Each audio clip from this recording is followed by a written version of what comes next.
semmoinen oppimatka tässä on kyseessä monella tapaa. Ja ehkä semmoinen toivon ja uusien näköalojen keruumatka. Kuitenkin mä koen vahvasti ja niin kun kaikki näyttää viittaavan siihen suuntaan, että ilmastonmuutoksen ratkaisemiseksi ja muutenkin niin kun tarvitaan sellainen iso yhteiskunnallinen ja kulttuurinen muutos.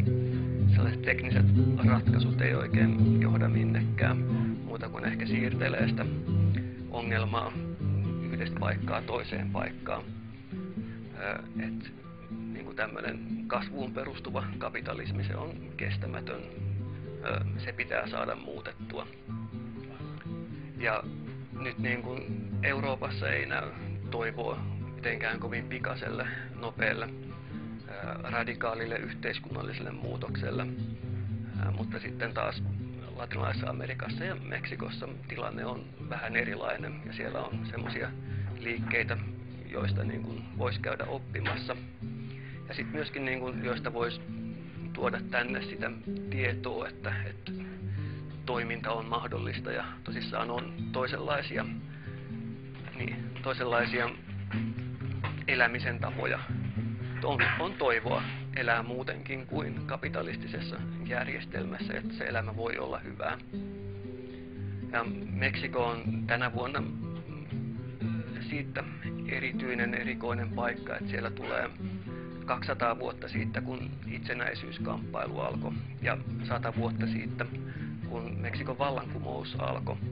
Ja tällaiset merkkipäivät on sikäläisessä ajattelussa ehkä vähän merkittävämpiä vielä kuin täällä.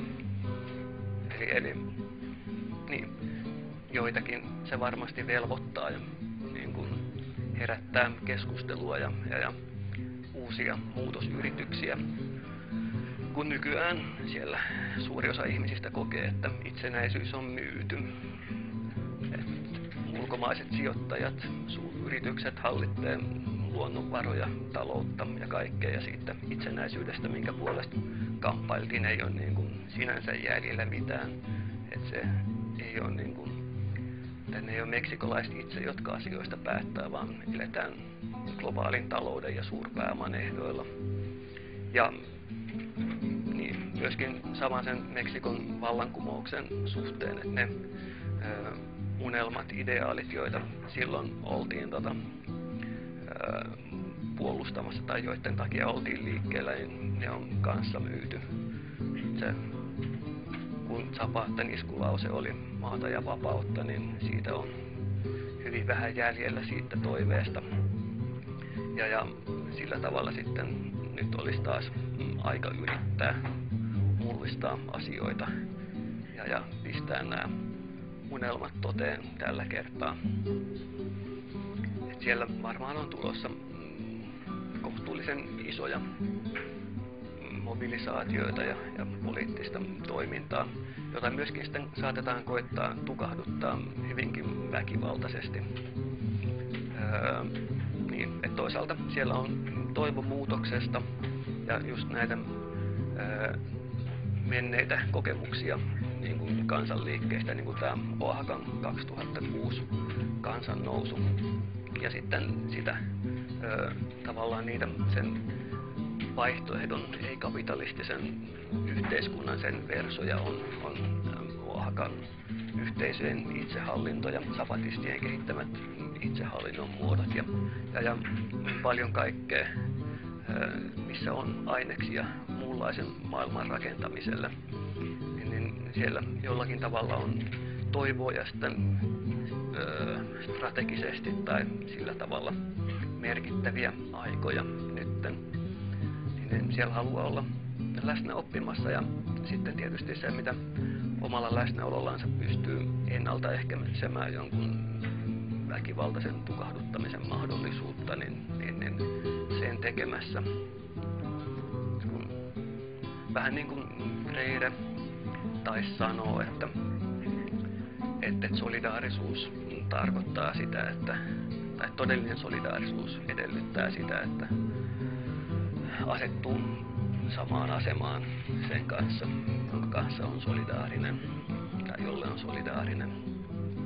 Niin vähän niin kuin sillä tavalla, että täytyy itsensäkin laittaa jollakin tavalla likoon, vaikka samaan asemaan ei niin kuin ikinä päädy.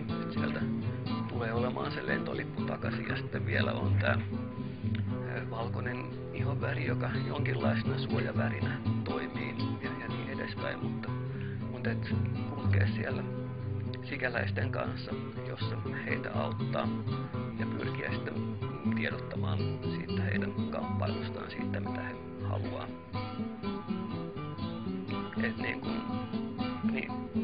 se nyt oikeastaan on se pääsyy, minkä takia sinne lähtee, että kokee sen menemisen arvoiseksi. Et kun on yhteys semmoisiin liikkeisiin, jotka saattaa tosissaan tarvita tuollaista läsnäoloa ja tuollaista tukea. Ja et sitten niin kun on sitä kautta, niin on mahdollisuus ehkä oikeasti olla hyödyksi. Ettei niin kun vaan sillä tavalla